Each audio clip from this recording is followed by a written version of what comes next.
welcome to CoxPod, a podcast for coxswains. I'm Brianna. I'm Sally.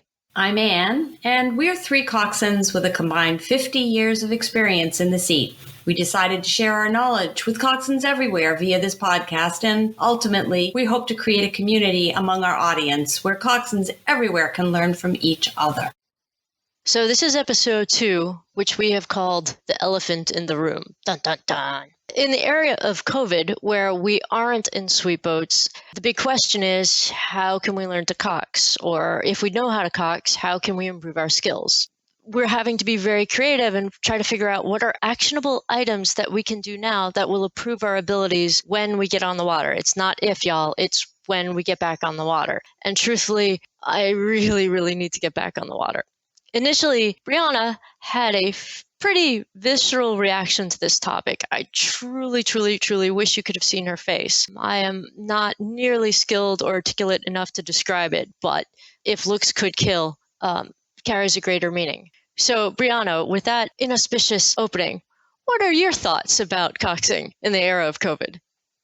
Well, yeah, when Sally proposed this as our upcoming episode, I got the chance to kind of share my real thoughts on the current situation. And I want to give the message at the start here to our listeners and our coxswains out there who are probably also off the water to say that it's okay to grieve the loss of your season, maybe even multiple seasons at this point. And it's okay to admit that virtual regattas are something that doesn't serve you at all, and you are not excited to think about getting on the erg for a virtual head of the Charles, and you really aren't that excited about watching from the launch as the entire rest of your team gets to continue their participation in the sport via singles. So in this space, it's okay to say it out loud that it is sad and frustrating that we are off the water and that the efforts that the rowing community has made so far to kind of recoup our sport has not included you as a coxswain. So here you're among people who get that. And there are a lot of groups, despite that, there are some folks out there really trying to make suggestions for what coxswains can do during this time. And that's what we're here to do as well, is to offer maybe a unique kind of different perspective that helps us capitalize on this time without getting just lost and mired in the sadness of not being on the water. And what are you up to during this coxswain dry spell that we were having?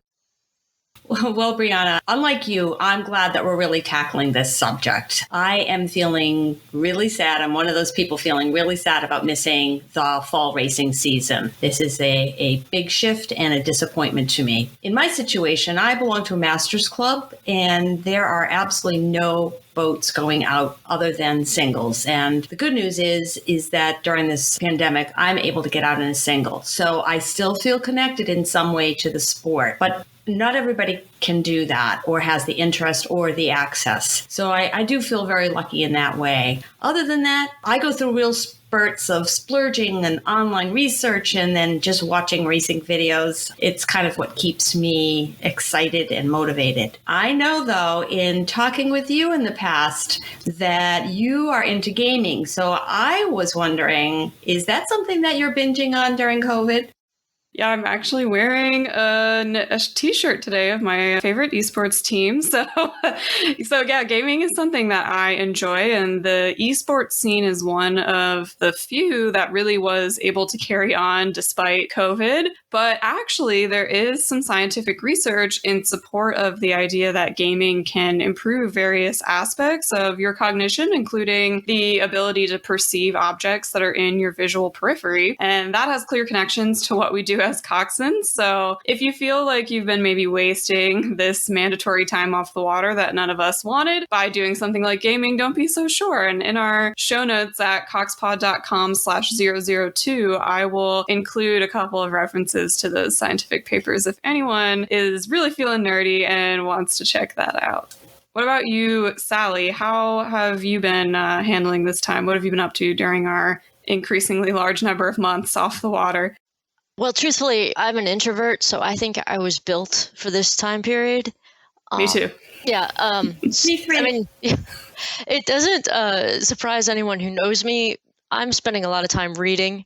I think I'm a terminally curious person, and I realize that I have a very distinctive and occasionally extremely unhelpful communication style. So I've been spending a lot of this time in isolation and solitude, reading and thinking about, different personality types and how best to communicate with them, different philosophic leadership styles and how to best apply them to rowing. To be honest, I kind of wish I could practice a little bit more and have conversations with, people, because my cats are really fed up with me and are ignoring me. And when I try this on my house plants, the ficus in the corner just sits in the corner and drops leaves. So it's not real helpful.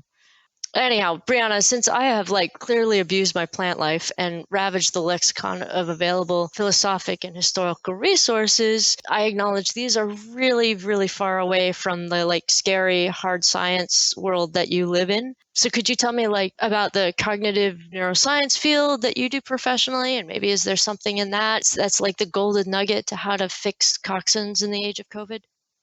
If only. Yeah, I hope our audience ultimately comes to appreciate that between us, we really cover quite a spectrum from the humanities to the sciences to medicine. So I think that's a really cool thing about us. And yeah, so there's so much that the brain and the study of the brain can bring to bear on learning in general and on coxing. One of the ways that I really saw that play out in my own coxing life was as I was studying for my first ever head of the Charles. I unknowingly at the time, even though it was something I'd maybe learned about it in class, I applied this technique called spaced repetition or called distributed practice, where you study something in little amounts for a long period of time. So a little bit each day leading up to something, and then that really cements the knowledge in your mind. And I found that to be true the first time that I got to the Charles. So one day I'd love to do a whole episode on the neuroscience of coxing, and I've got that in my back pocket. So if you're interested in that, let us know online. And, another thing that I've been doing is reflecting on some bigger picture topics in the realm of coxing, things that maybe we don't have time to think about in the hustle and bustle of day-to-day practice. But for me, that's included recalling times when I was faced with an emergency situation on the water, for instance, or thinking about some of the situations in the boat that still present me with challenges every time, even after coxing for years. And that's something that our listeners can do as well during this time, is reflect on some scenarios that they've encountered that were challenging, or reflect on how they've dealt with a crisis. And to that end, something that we have for you guys who are listening is a set of 20 journal prompts that will kind of get you thinking about coxing in a deeper way. And if journaling isn't your thing, we would invite you to join the conversation with us on our Slack community. So there'll be an invite link to that in our show notes, and the link is coxpod.slack.com. So another aspect of self-assessment involves reflecting on how you handle difficult situations, like I said. So, Sally, what's a difficult situation that you've encountered while coxing? How much time do we have? To be honest, Brianna, I think it's really a loaded question, and I don't want to give the impression that I'm cavalier or flighty, because I really do appreciate the gravity and seriousness of the coxswain's role. I do stress safety first in almost everything I do. It doesn't always actualize that way, but I do try to stress it on paper. And I approach a lot of my decisions with a significant amount of contemplation, and I weigh the odds, and I'm able to make very quick decisions. And so it doesn't always appear that I appreciate the seriousness and the gravity of the situation at the time. But my experiences with rowing and with life have really been to push the envelope and explore a lot of new opportunities, which has given me just amazing stories and opportunities, and I'm so grateful for them. But in this jackpot of amazing things, sometimes the law of averages don't really work out so well. And really, I think the years of coxing and dealing with all these, shall we call them interesting moments of trepidation, have led me to be able to respond to new ones quickly and safely when something else unexpected pops up. Yeah, Sally, I really, I hear you. I think that was a great description, because what I've observed when you are in those difficult situations is that your speed of assessing the situation and coming up with sort of countermeasures or whatever you feel is best for that situation is done so quickly, and it almost seems like you're not fully taking that time that some of us need to deal with it. But that is reflective of the fact that you've had so many years and so many diverse experiences. I think our audience can take a lot away from that, is that as you experience those situations, you then can integrate that information in the future. Because you sure look calm, Sally, when my knees would be knocking. Well, it's smoke and mirrors. But Okay, I think it's a little bit like muscle memory in a rower. You know, you spend all this time perfecting the perfect rowing stroke at an 18 so that when you're at a 36, the wheels don't come off the axles. So I think, you know, some of this stuff is a bit like rowing in the way that you're doing the same things all the time so that the unknown and the what if becomes a little less scary and a little bit more inside your comfort zone. I don't know, Brianna, what do you think about this? Yeah, I really relate to this. And I want to say to our audience as well that these scenarios might happen to you early in your career. They might happen really late. Some of the moments that stick out to me most are ones that I had after I had many years of coxing experience under my belt. And I know other coxswains who had something terrible happen in their very first race that built their experience in responding to it. So there's a whole variety of experiences out there that our audience is going to have had. And the part of kind of what we're encouraging you to do during this time is to reflect on those, whether they're happening on the water or they happened on the water in the past or they're happening in your outside life somewhere on land. There's an opportunity to kind of reflect and think about what those experiences showed you about how you handle situations that are really challenging, even if the answer is that your knees are knocking and you're still trying to kind of get through it. So for me, it took a couple of really challenging experiences on the water that I would label as a crisis nearly to show me how I handle things. And you really don't know. You can think in the abstract, maybe I would be heroic and I would save the day, or maybe I would cower in fear, and you just don't know until you're actually in those situations. So one that I can share that happened to me on the water was a couple years ago at the World Rowing Masters Regatta in Sarasota, Florida, which is a state that is very hot in the summer in August time. And I actually had a rower start suffering from heat exhaustion to the point that they were pretty much unable to communicate with me. And this was a master's event. It was one of the older events. So this was an older gentleman who was really struggling to even just articulate what he was experiencing, but had managed to tell me that things were not well. And so eventually it came down to me having to flag down a launch. And because they were using static umpiring at this regatta, the launch was extremely far away from where we actually were. We were in lane 00, and this launch was 10 lanes across as races were coming down as we kind of paddled. So this is a good tip for anyone. We had the entire boat wave our hands above our heads, and that got the launch to notice us. They sped over, and then they ultimately brought the medical launch in and took the rower out of the boat. So that and a couple of other scenarios in my life have shown me that luckily I have found my responses to pretty much just stay calm and address the situation. So that's part of kind of what I've been thinking about. And again, it took actually having those experiences to know for sure what my real reaction was. So how about you guys? What have you found that your reactions to, really hard situations are?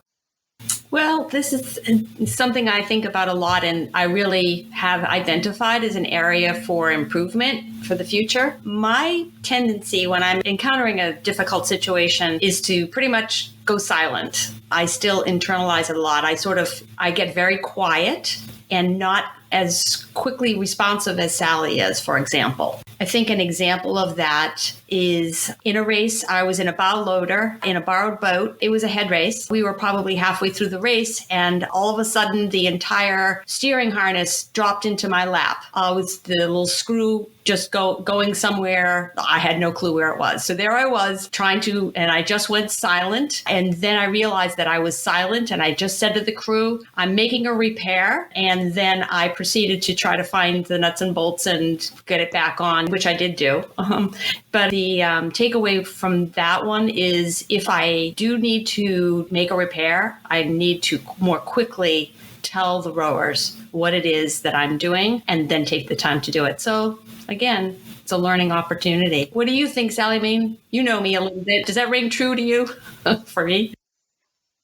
For you, I think you don't give yourself enough credit for being able to handle complex situations quickly. I mean, I have seen you pull the proverbial rabbit out of the hat, and I know you've saved my bacon on a couple of times, which I'm not going to go into right now because the names and locations need to be protected for legal reasons. But I honestly don't think you're giving yourself enough credit, and about how quickly you respond. When you think about it, when that steering mechanism fell into your lap, how many seconds really was it? Well, For you. it felt like a week. Yeah. Yeah. But yeah, you're probably right. I think one of the things I've found out about myself, and I'm not, again, a place for improvement, are the finely honed skills that I have spent all these years developing, makes me a really great teammate on the buoy line, on the water. But these skills don't necessarily translate well to making me a agreeable dinner companion. When there's a crisis happening, I step back like you do, and I pause and I examine the situation, and I look to my right and to my left, and I see if anybody's taking charge, and if anybody who's taking charge is capable. And if not, I jump into that power vacuum and I set the wheels in motion. So I think my instinct, like you, is to step back and evaluate. Very recently, actually, I was at the supermarket wearing masks, and someone passed out. Someone was having, I think, congestive heart failure. And I was able to jump in and, at least, call 911, call the manager, keep people back, do all these things. I will tell you, my first instinct on rushing in was like, make sure my life jacket was on. And I looked back to kill the engine. And I'm like, nope, that's a grocery cart. So it was a bit of a surreal experience for me. But I'm pretty sure in either one of those situations, you guys would have responded quickly and probably wouldn't have looked back to kill the engine. But, as Right. instincts go, it's not a bad one. That's the coach in you coming out. Brianna, do you find any water tendencies coming to you during this time of COVID? Well, one that I've always liked to practice, including during the winter when we can't be on the water, again, the geographical places that we live, one that I've always kind of enjoyed doing is just practicing as I'm walking on the sidewalk. That's my preferred method of transportation. I like to imagine maintaining my line when people are coming my direction. Sometimes someone is obstinately walking up towards you on the sidewalk on the wrong side, and it's your side, and I just stare that person down and I'm like, you will be the one to move. I am going to stay here. And it's kind of a game of chicken all the way up until, we're about to collide. And usually if I give them, enough like looks and enough determination that I have no intention of yielding, they'll get in line. So that's just kind of a fun, lighthearted way that I like to practice my coxing skills in real life. I can see you doing that too, and I'm sure that they do yield. And Anne, do you have any on-land coxswain holdovers? I do not on land necessarily, but I think there Ladies are. and gentlemen, that speaks to the healthy person that Anne is. Just a different style, that's all. But I do think there are, I know that we have talked, all of us amongst ourselves, and we do have some other suggestions that come to our minds for folks to try to cultivate during COVID. Sally, when we talked, what kinds of other ideas did you have? We should warn everybody, giving me creative freedom is not always a developmentally appropriate thing. But since you asked, one of the things I like to do is visualization. I love Head of the Charles. I live for Head of the Charles. I will miss family weddings. I have missed family weddings for Head of the Charles. So one of the things I do is I do Head of the Charles course, and I don't do it like, the perfect course. I do, okay, I'm in a 4 with a quartering crosswind. How would I handle this? Or I am in a 4 being chased by a better boat. How do I handle this? So I do the course a lot. That's one of the things I recommend. There's a fine line between golfers or batters study their swing, rowers study where to put their pinky, and they do it over and over and over again. There's a fine line between studying to improve and criticizing yourself and suddenly hearing, your lesser demons being really abusive to you. So that's just kind of a fine line you should be aware of. But I do think visualization helps tremendously. Something I can say as well is maybe if you're more, I guess, practically minded and you're like, I don't know about this visualization stuff yet. I don't know how I would do it. Another way to kind of get started on that, if you're a coxswain who, is going to be in the same area for a while and going to the same regattas, is that you could sit down right now, get on a site like Map My Run or Google Maps and really carefully map out your body of water, maybe bodies of water that you race on a lot, so that you get more and more adept at knowing, okay, between these two bridges that are on our river, it's exactly 300 meters. And so I know if we're going through that area in a piece, I can tell my rowers that we covered this distance in this amount of time, and that's better than usual. That's another way to really kind of practically take advantage of this time for coxswains out there. That's a great suggestion, Brianna. I'm going to actually take that one up myself. Thanks. I imagine Sally probably has some thoughts about books. Yeah, that's I know you well enough, Sally. Books have to be in here somewhere. There is so much information and content online about management and communication styles, and I'm hesitant to, start listing names because everybody's got an opinion. But I do really believe that reading about and understanding communication styles, reading and understanding about how people process information goes a long way in helping a coxswain skillfully communicate to their crew. Again, more tools in your toolbox, understanding and appreciating how people are interpreting your words. The words that I think are incredibly eloquent and clear sounded to the rower like, do that thing with that other thing. And I think being aware of that is really critical. So just reading up and just making an effort to understand communication. And you Google it, there's like a kabillion hits. And Brianna, as a science person, kabillion is a real term, right? Totally. Yeah. Having said that, and really emphasizing for us all and reminding us how much communication and styles matter, is there any particular book that jumps to your mind on that subject? I'm a victim of what I read last. I think, there's some basics out there, and it doesn't actually have to be directly applicable to rowing. But, Stephen Covey wrote Good to Great and The Master of Communication, Andrew Carnegie.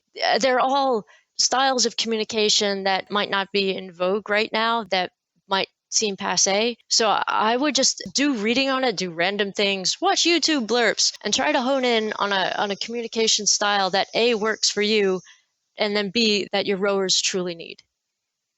So I'm hesitant to give one name because the three of us, as Brianna said earlier, are so incredibly diverse in our personalities. The communication style that works for me, which is crusty, cantankerous, and snarky, doesn't work for Anne. And quite honestly, it's too lowbrow for Brianna. So, I wouldn't try to force who I am on either one of you. I would just encourage you guys to read or explore or watch different sources of communication and really appreciate how your words are being understood by different people, because not everybody is going to interpret the same sentence the same way, which all y'all know to great frustration. One recommendation that I can give for folks related to what you were just saying, Sally, is a YouTube channel called Productivity Game, which we can link in our show notes. It's really great. It's this person who reads those kinds of books that you mentioned and then gives a really great, really visually well done, it's kind of a line drawing sort of things, a recap of the key points of that book. So that's a way to start. If you're maybe like, I don't have time to delve into something that's hundreds of pages, that's a really great channel that gives good recaps. And maybe it could stimulate you to think about a book that you do want to look into more deeply. Another thing related to what you're saying, Sally, that coxswains could do right now is if you have any old recordings, especially of a practice or even a race as well, that you happen to get before coronavirus struck, you could listen to those. I'm finding it's a little less painful now for me personally to listen to some recordings, knowing that it's going to be a while again before I can implement any actual coxing. So I'm finding it a little less stressful, and you can listen for times when you maybe said, do the thing, I need this side, to those kinds of moments that you were talking about where we're not clear in our language is a great way to listen. And listening with a purpose, again, makes listening to your recordings less painful, and trade them with another coxswain friend who's feeling down in the dumps, for not being able to be on the water right now. And maybe they can listen to yours and you'll listen to theirs, and listen out for those unclear moments in particular. I think there's something to be said. I mean, again, I'm a logician and I'm kind of devious in my plotting and planning. But I think one of the things to appreciate is to recognize that people don't always bring their best selves to the dock at 4:30 in the morning, or don't always bring themselves to stressful situations, like a worldwide pandemic or something like that. But I think understanding and appreciating the difference between acting positively and reacting viscerally to these situations would go a long way in helping a coxswain not only deal with feedback, but deal with the chaos and cluster of trying to run a practice, to the emotional space out, frazz out, whatever happens just before we launch. I'm a big believer in, reading and like Sun Tzu, the Chinese philosopher, said, know thyself and know thy enemy, and then you will know the outcome of the battles. So I'm a big believer in using this time to understand yourself and maybe have the luxury of understanding and knowing your rowers, their fears, their concerns, what makes them tick, so that when something bad happens, you are able to communicate to them in a language and in a vernacular that they can both appreciate and support. That's peak Sally for you, everyone. That is. Reading Chinese philosophy. And able to quote it, right? She's internalized it that much. Some people have social lives, Anne. Some of the people you socialize with lived centuries ago, right? Yes. Or millennial. So I think, though, that you touched on a couple really important things to me anyway. The first is, there are a lot of resources out there, both of you, about communication styles and leadership styles. And I know also that there is a lot of information about something you just brought up, Sally, about personalities and potential conflict. And there is a lot of great information out there about conflict management. And I think every coxswain could benefit from honing our skills in conflict management. What are your thoughts on that? Truthfully, I would much rather be talking about the steering strategy of a head race. Or like, what do you do at a crosswind at the start? That's the exciting coxing stuff. That's the 5% of the time when our hearts get pumping and we get to do this. But I think having some skills in conflict management and having some skills in diplomacy, understanding that compromise isn't a dirty word, is what takes good coxswains and makes them great. Because our skills aren't just counting cadence and keeping time and keeping the boat straight. Those are very important things that we should be perfecting. But I think as the de facto leader in a boat, as the voice of the coach when the coach isn't there, conflict management goes a long way into improving the synergy and the ability of a boat to row well. I think using this time that we can't steer to improve on those lesser valued, lesser appreciated skills is really critical to development as a coxswain. Yeah, I'll admit that's an area of growth for me, for sure. I've always kind of felt that. And that's my answer to one of the journal prompts that we have for you all, which is kind of reflecting on something that is routinely challenging for you in the boat. And for me, it's those types of scenarios when someone 5 seats back just shouts in the middle of a practice, control the rush, guys, come on. And many coxswains have probably had those kinds of experiences. And I'm a little bit stuck every time that those happen. And I wonder about the appropriate response and how to diffuse the situation and whether to say anything. So for sure, there are a lot of great books and other resources out there about conflict management. So I love that suggestion, Anne.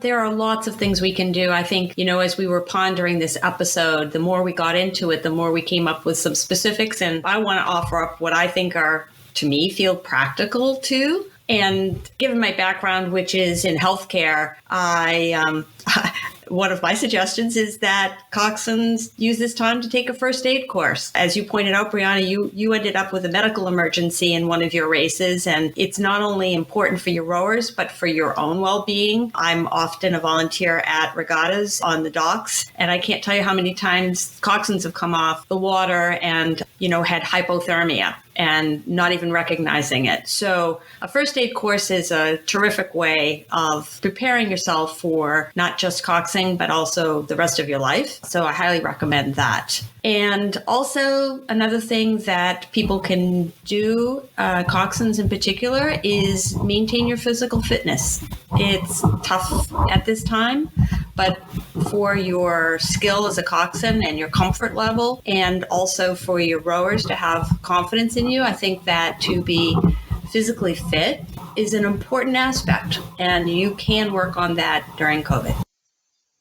Yeah, I would definitely echo that. Because the trouble, of course, with working on your own fitness for coxswains, as we know, is that if you want to do that during the season, you have to devote double the amount of time. And that's not something everyone thinks about. You're not getting your workout when the rowers are. So if you want to do so, you're going to have to find an additional hour or two in your day that maybe a rower is not having to devote, or maybe they're getting a second practice and you're joining them. But this is a really great time to instill a habit like that in your life. If you're looking to start yoga, start just even going on regular walks, jogs, whatever appeals to you. Hopping into single, if that's within accessibility for you, is a great thing that, you're able to reap. And that can also enable people to just, even if you're not doing it for the fitness aspect, to just start to learn how it really feels to move a boat, which is a luxury we don't get most of the time.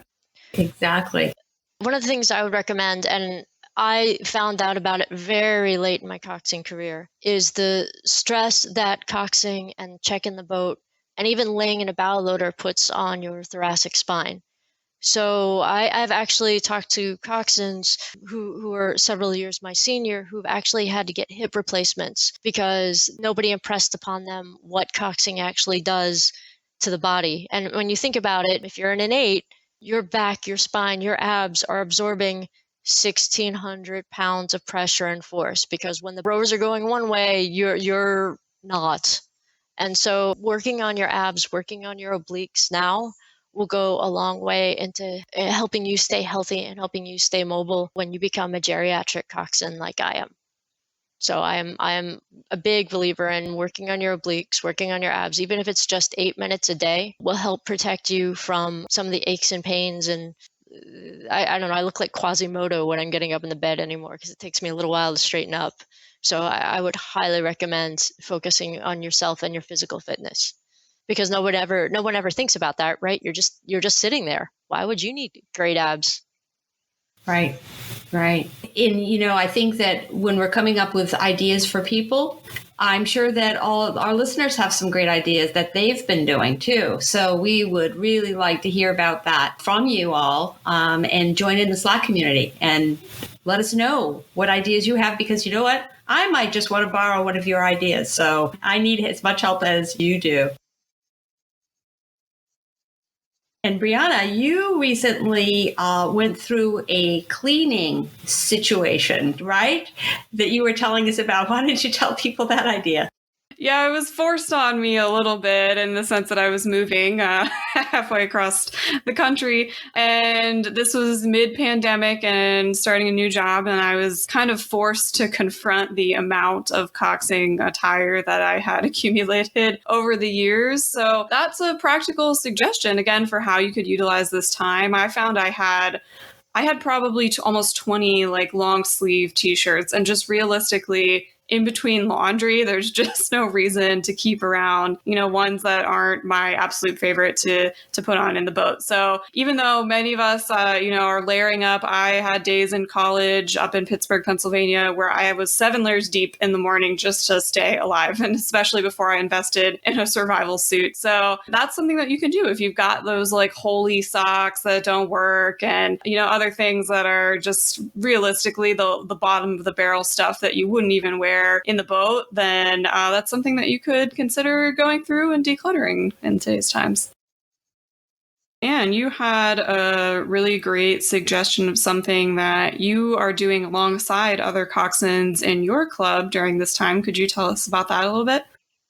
Sure. Again, at our club, our Masters Club, we're not getting out in the water in any boats other than singles, as I mentioned before. So I was starting to feel disconnected with my fellow coxswains. There are actually 4 of us. Some of us go more full-time than the others. But what we've decided to do is that we are actually meeting on a monthly basis and working on a new coxswain section for our membership manual. And what we're going to do is put it together from our point of view, not only for our own edification, but, as new coxswains come into the club, it'll be a great starting point for them. And it's something that none of the other club members can do, this section. It's ours, and we're really finding that we have many more details details than we ever imagined when we first started out. So I would encourage people, if, even if you don't belong to a local club, you could even volunteer to look at their membership manual. And if there isn't a coxswain section, offer to create one for them, at least the outline of it. And I think you're going to come to appreciate how much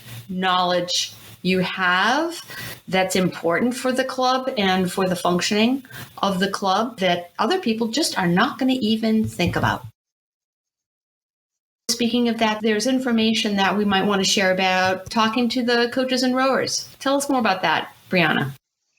Yeah, I love what you shared. That's a great kind of coxswain to coxswain interaction that could happen. And a future episode that I'd really like to do is talking about ways to make your club welcoming to coxswains, especially masters clubs where recruitment is more of a challenge. And to me, it's a great sign to even see that a club I'm considering has a coxswain section in their manual at all. It means that they know I exist and they're acknowledging that. So I think that's really excellent and a way to create a positive environment in your club for coxswains. So yeah, another thing that you could do during this time is talk to coaches and rowers on your team. Some of us may be very disconnected from those populations. Some coxswains may be in the launch every day with their coach while the rowers are in singles. So there's various opportunities for connecting there. And it's possible that if you were to ask these populations what you should be doing during this time, they wouldn't really have anything for you. So to mitigate that, we're going to offer some suggestions here for how coaches and rowers can support coxswains during COVID. And maybe if any of you are listening and you fall into those categories, you'll find some suggestions here as well. So one kind of easy go-to option, especially if your team is fully virtual or even just can meet but distanced, is to hold just meetings and trainings with your coxswains. And Sally has a really awesome suggestion for how that can be done in a way that doesn't require any advanced preparation from the coach. So do you want to share that, Sally? Thanks, Brianna. I am always full of creative and sometimes unhelpful suggestions. But one of the things I think we can really capitalize right now is that we have the luxury of time and we can know each other a little bit more than we would at, again, like 4:30 in the morning in the dark when everybody's, rushing around and nobody's awake and then everybody disappears to go off to work. I think developing communication and developing a line of understanding with your rowers now is really critical. To go back to my analogy that I'm Quasimodo, I am deaf in my right ear. So if I'm in the coxswain seat and the coach pulls up in the launch and they say something, I have to repeat it back to them, or I put my hand in the air to acknowledge I hear them. But sometimes over the engine, over the water, I just don't know what they're saying, or I don't know they're saying anything. So without that heads up, if the coach thinks I'm off doing my own thing, it can just lead to frustration and misunderstandings and, conflict. Dun, dun, dun. But if the coach knows that he or she said something and I didn't acknowledge it or I didn't respond, he knows or she knows that I'm not ignoring them. It didn't happen in my universe. Or one of the things I've had to do, again, because I do have some issues with my thoracic spine, if the coach pulls up, sometimes I have to turn my back to you so that I can twist my head to get my good ear, my left ear facing you so I can hear you. And again, that body language of, I have just turned my back to you, someone who doesn't know and doesn't understand that I am really just desperately trying to hear them could come off as very insulting, which isn't my intent. But knowing that about me, knowing that I'm actually just desperately trying to hear you versus misinterpreting my ideas and going off with it is something that can only be gained by conversation and getting to know me as a person.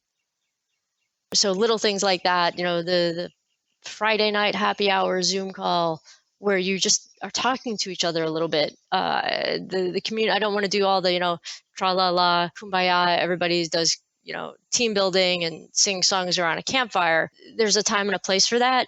Not in my universe, but there's a time and a place for that. But I think some understanding and appreciation of the person needs to be done. And that just makes the synergy and the dynamic team better.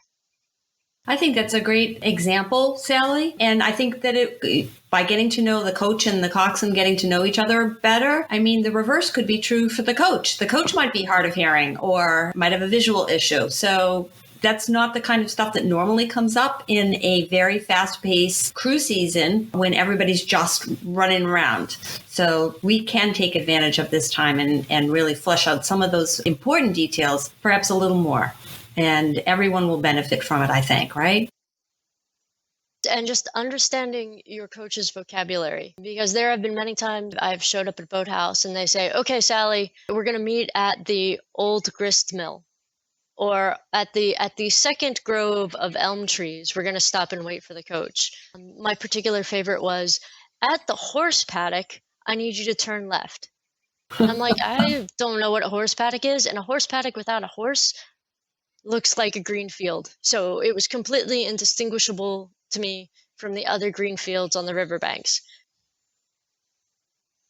These suggestions that you're making, Sally, are really great because it doesn't require a lot on the coach side. We know coaches are busy. We know that it can be intimidating if you weren't a coxswain to dive into coxing material and start to learn so that you can coach and interact with your coxswains. So another great thing that you can do from the coach side without having to do any, preparation is to, for instance, talk about the parts of the stroke and exactly what you're looking for in each of those parts. So, how do you want the sequencing on the recovery to look? Is it fast hands for you? Is it slow hands? Is it at the coxswain's discretion? Can they add a pause? Having those kinds of conversations, which will also clear up some terminology, like you mentioned, Sally. And talking about your expectations for how you expect a multi-boat practice to be run is really helpful as well. So, sometimes coaches get frustrated because coxswains aren't executing something that the coach didn't convey as well as they could have. So after a piece is over, do you typically want coxswains to reset the spread that you started with, for instance, in a practice with several boats out? Or do you want them to gather together so you can talk to them all and then you'll direct them to reset the spread? Those are the kinds of scenarios that you could discuss with your coxswains. Another option, this is something I personally did with the team that I coached. I consulted the team and asked if they would be able to use some resources to purchase a book for each of our coxswains so that they could at least continue their development off the water. And the one that I love the most and would recommend is The Short and Snarky Guide to Coxing and Rowing. That's a really excellent book that's available on Amazon. We bought that for all of our coxswains, the high school team that I coached. And what we're ultimately going to do today and other days where we have episode content that's aimed at coaches is we're going to have a little section of the website called Coach Tidbits where you can find just a short, quick article. If you're a coxswain listening and your coach is kind of wondering how to support you, you can point them towards that. So we'll recap the ideas that we shared here today for coaches.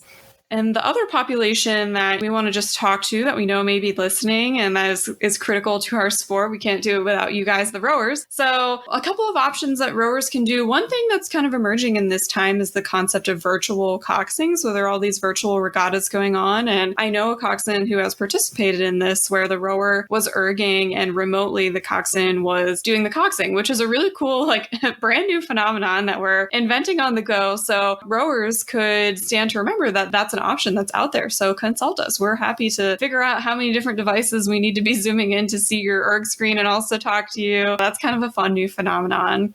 And I would also say to rowers, don't forget that coxswains are here and acknowledge that we're having a worse time than you are with this. There is not a way for us to do what we do virtually or remotely, the way that you can still hop in a single and at least still get some rowing experience, or you can compete in a virtual regatta. We don't have that. So don't forget to reach out to your coxswains, include them in your funny group chats where you're sharing TikToks that you all think are hilarious, and keep them involved in some way.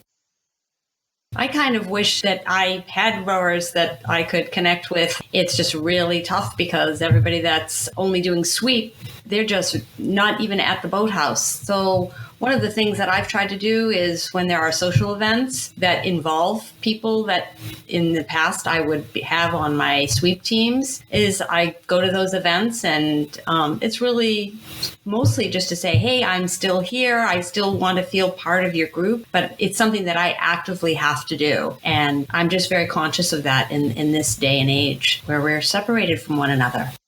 That's a great suggestion. Yeah, that really is, Anne. And as an introvert, I know how hard it is to break away from my books and talk with the living. So I applaud you for being able to do that. So to recap the topics that we discussed today, we shared what we are doing during this time away from our active role in the sport of coxing. We shared with you a lot of the ideas and skills that you can cultivate even when you're off the water. I have shared with you the cure for insomnia, which is reading ancient Chinese philosopher texts. We do suggest that having more tools in your toolbox will help prepare you for the variety of situations you will encounter on the water. There is no one answer, and there's no rule book on what will happen. But the more you know, the more you understand, the better you are prepared to handle the unknown. Yeah, we really hope that you heard something in this episode that maybe was different from what's been said so far about how coxswains can take advantage of this time. We hope that this served to just kind of expand what is out there. And like Anne said, we know that you, our listeners, have been thinking about this a lot too. We've all been forced to think about this. And we bet that you have some creative ideas as well. So we would love to hear from you on social media or on our Slack channel. Again, find the invite link in our show notes, and please share your ideas with us and with the community. Yes, Brianna, I know I look forward to learning more from our listeners, and we will continue to evolve during this hard time.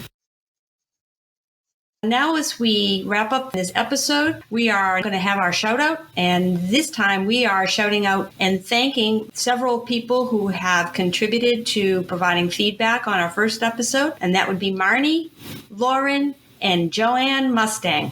Thanks a lot. You are the best.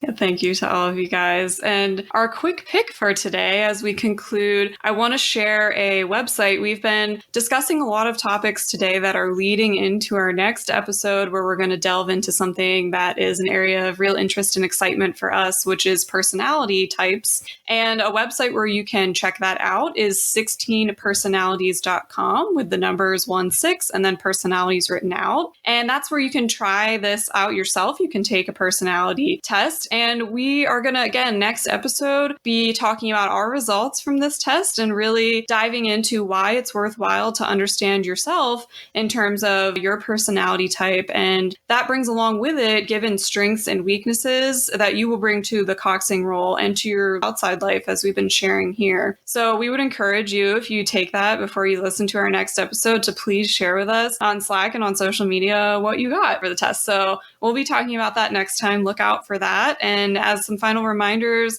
those journal prompts will be available on coxpod.com. And again, use our social media and Slack channels to let us know how you would answer some of those scenarios. So in the meantime, while you eagerly wait that next episode, we invite you to engage with us wherever you find us on the internet and ask us some questions. So we'd be happy to feature your question, whatever you're interested in asking us, in a future episode. And we'd also love for you to consider supporting us on Patreon if that's of interest to you. We'll be adding things to our Patreon page for our patrons, like early access to some episodes and the chance to have input into what we talk about in future episodes, and other fun perks like blooper reels, and maybe we can get Sally to do a dramatic reading of one of her books, whatever is of interest to the community. So we're so excited to bring you more content soon. And until next time, I'm Brianna.